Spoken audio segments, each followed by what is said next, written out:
নমস্কার।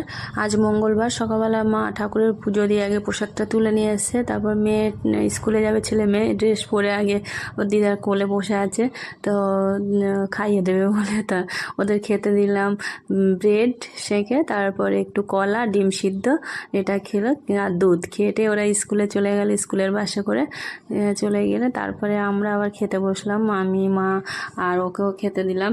তো আমরাও ব্রেড নিয়েছি বাটার দিয়ে সেঁকে, আর একটা করে ডিম সিদ্ধ, খেজুর আছে আর দুধ আছে। কলাটা ঠাকুরের প্রসাদ বলে ওটা আলাদা করে প্লেটে নেওয়া হয়েছে, একসঙ্গে নেওয়া হয়নি, ডিম আছে বলে প্লেটে।